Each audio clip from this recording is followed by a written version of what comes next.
Oke, bismillahirrahmanirrahim. Assalamualaikum warahmatullahi wabarakatuh. Bertemu lagi dengan saya Pak Yanto di channel YouTube saya Yanto Tanjung, channel belajar bahasa Inggris secara mandiri dengan moto dari Unja untuk Indonesia. Bagi yang belum kenal, saya adalah dosen bahasa Inggris di Universitas Jambi, S1, S2, S3 saya pendidikan bahasa Inggris. Saya pernah kuliah di tiga universitas di Australia, Flinders University, Murdoch University, dan Edith Cowan University. Eh, saya juga penulis buku.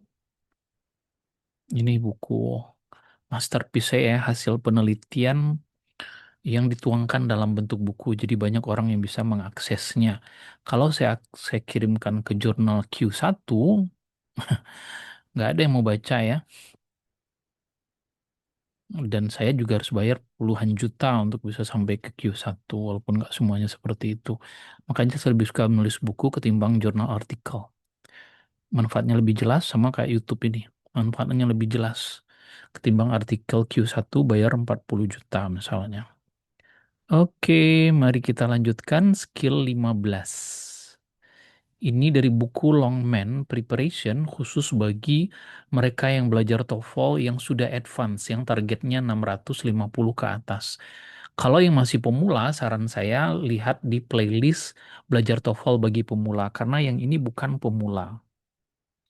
Ini untuk yang pemalu. I'm just kidding. Nah, skill 13 kita sampai pada invert subject and verb with question word. Invert itu artinya pembalikan. Biasanya subjek itu di depan baru verb. Nah, untuk invert dia dibalik verb dulu baru subjek. Nah, ada hal-hal tertentu yang bisa dilakukan tersebut. Hal tersebut ya biasanya kan subjek di depan. Tapi kali ini ada yang subjeknya di belakang verbnya duluan. Bukan berarti dia salah. Nah, kali ini tentang kalimat eh, tanya ya. Subjek dan verb itu bisa dibalik dalam berbagai situasi dalam bahasa Inggris. Pembalikan subjek dan verb itu terjadi seringkali dalam kalimat atau formasi kalimat tanya. Untuk membentuk kalimat tanya ada kata bantunya bisa to be di depan, ada have, ada modal, dan seterusnya. Subjek dan kata kerja bantunya dibalik. Nah, maksudnya gini, misalnya nomor satu ini, he can go to the movies. Ini kalimat positif. Dia bisa pergi ke bioskop. Nah, kalau dia kalimat tanya, maka kata bantunya ini can-nya di depan, lalu subjeknya di belakang. Jadi verb-nya artinya di depan dulu. Di sini yang jadi verb-nya adalah can ya. Sebetulnya dia satu paket can go. Yang nomor dua, you would tell me the truth. Ini kalau dia kalimat biasa. Tetapi kalau dia kalimat tanya, maka kata bantunya yaitu would merupakan modal di depan terlebih dahulu baru subjeknya. Kalau ini kan subjeknya, ini verbnya, ini subjeknya, ini verb. Itu pembalikan. Kemudian yang ketiga, she was sick yesterday. Dia kemarin sakit. Was she sick? Apakah dia kemarin sakit? Ini verbnya dulu baru subjeknya. Kalau ini kan harusnya subjek dan verb kalau kalimat positif. Tapi kalau kalimat tanya, maka verbnya di depan. Oke, itu basic loh ya di SMP. Dede pernah belajar dulu 5.000 tahun yang silam, masih ingat? Nah, sekarang contoh yang tidak menggunakan can tadi ya. Jadi harus ada kata bantu di depan. He goes to movies. Ini contohnya kata kerja bantunya adalah does. Kenapa does? Karena dia tunggal. Jadi verbnya dulu baru subjeknya. Ini subjeknya baru verbnya. Kalau dia bentuk lampau, kata bantunya did. You told me the truth. Subjeknya verbnya. Ini verbnya kemudian subjeknya. Ini pembalikan. Nah, jadi katanya di sini banyak soal yang paling umum itu subjek dan verb itu dibalikkan di dalam tes TOEFL. Biasanya dengan kalimat tanya. Jadi ada kata tanya di depannya, maka verbnya duluan baru subjeknya. What, when, where, why, dan how. Kemudian ada tempat. Ungkapan tempat tertentu. Misalnya here, there, dan seterusnya. Nanti kita pelajari secara detail. Kemudian sesudah ungkapan negatif kayak not only, never misalnya. eh, Nanti ada daftarnya ya. Dan beberapa kalimat pengandaian yang ada if-if-nya. Kemudian sesudah perbandingan, kalimat yang membandingkan. Nah, kadang-kadang ada kesulitan ya, kebingungan ketika membalikkan subjek dan verb sesudah kata tanya. Jadi kata-kata ini fungsinya ada dua ya. What, when, fungsinya ada dua. Dia bisa sebagai kata tanya, bisa juga sebagai konektor. Ini yang contohnya sebagai kata tanya. What is the homework? Kalau dia sebagai kata tanya, maka fungsinya letaknya di depan, kemudian ini kata tanyanya ya, question word, ini verbnya, ini subjeknya. When can I leave? Ini question wordnya, ini verbnya, subjeknya. Where are you going? Ini question words-nya, ini verbnya, ini subjeknya. Ini terjadi pembalikan adik-adik, kalau dia kalimat tanya. Nah, tetapi yang kata-kata ini kayak what, when, where, why tidak hanya fungsinya sebagai kata tanya, dia bisa juga sebagai konektor. Jadi kata-kata ini bisa menggabungkan dua klausa, dua kalimat. Klausa itu ada subjek dan verbnya. Dalam hal ini subjek dan verb yang diikutinya itu tidak eh, dibalikan. Maksudnya gini, I do not know what the homework. Ini subjeknya, ini verbnya. Kemudian ini fungsinya sebagai konektor. Ini subjeknya, ini verbnya. Tidak ada pembalikan sesudah what. Kenapa? Karena ini bukan kalimat tanya. Fungsinya ini adalah kalimat biasa, kalimat positif, dan fungsinya sebagai konektor. Ini juga konektor nih. Walaupun dia letaknya di depan, bukan berarti sesudah kata tanya ini langsung verb. Enggak. When I can leave, I will take the first train. Ini konektor, subjek, verb, subjek, verb. Jadi biasa. Subjek dulu, verb. Kalau dia kalimat tanya yang dibalikan hanya di depannya saja. Do you know where you are going? Ini kata kerja bantunya ya, yang fungsinya sebagai verb, ini subjeknya. Ini adalah konektor. Kemudian subjek ini verb. Jadi yang dibalikannya di depan saja. Yang kedua enggak.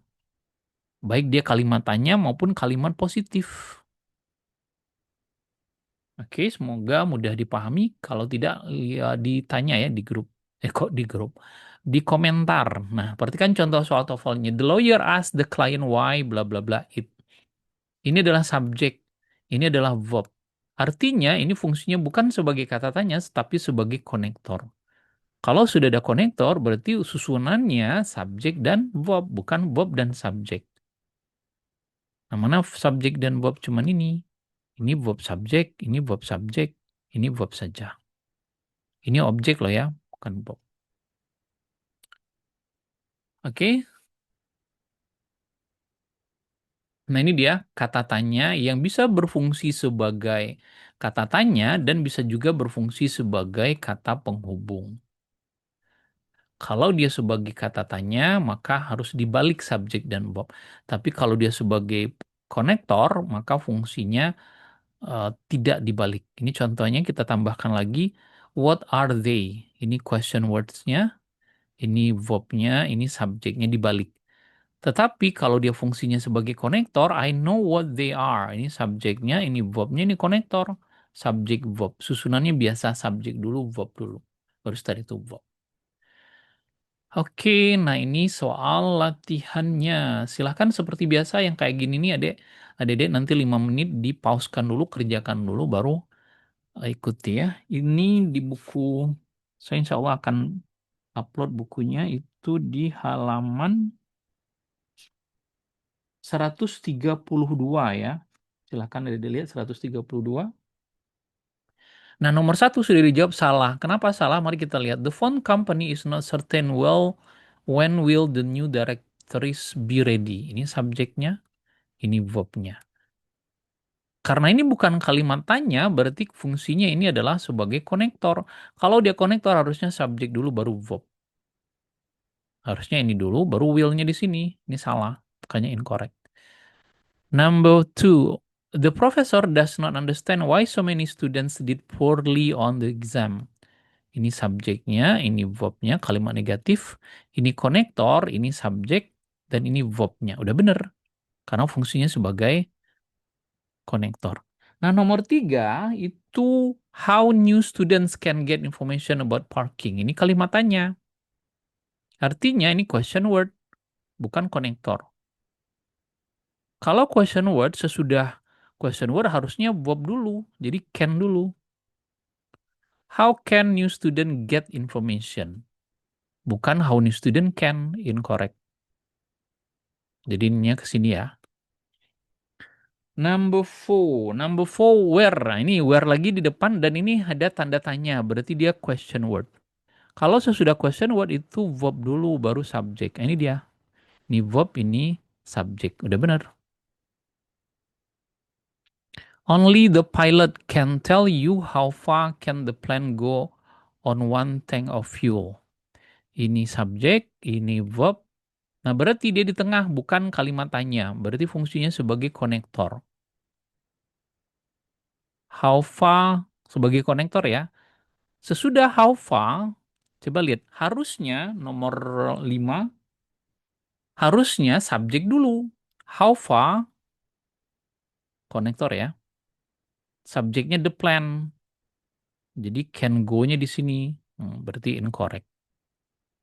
Harusnya how far the plan can go on one tank of fuel. Jadi sesudah konektor, subjek dulu baru verb. Tidak bisa dibalik karena bukan kalimat tanya. Nah, number six, what type of security does he prefer for his investment? Ini adalah kalimat tanya. Berarti ini question word.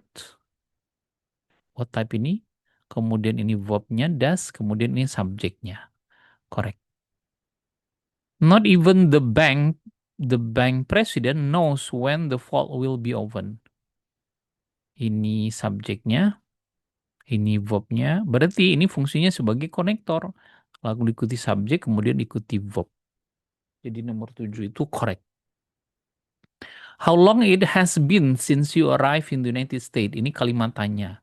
Di depannya how long berarti question word. Sesudah question word, verb dulu baru subjek. Harusnya how long has it been? Hmm. Ini konektor, ini subjek, ini verb. Jadi verb dulu baru subjek. Incorrect. Number 9, the jury doubt what the witness said under cross examination. Ini subjeknya, ini verbnya. Ini konektor fungsinya bukan kata tanya loh ya, karena nggak ada tanda tanyanya. Kemudian subjeknya ini verbnya, correct. Do you, nah karena do you berarti do ini adalah uh, kalimat tanya ya. Kalimat tanya verb dulu di depan, subjek, kemudian why sebagai konektor. Jadi yang penanda tanyanya cuma satu aja, sedangkan ini konektor, subjek lalu verb, correct. Oke, demikian pertemuan kali ini. Oh ya, saya buka kursus software online via Zoom setiap bulan ya, tanggal 5 sampai 24.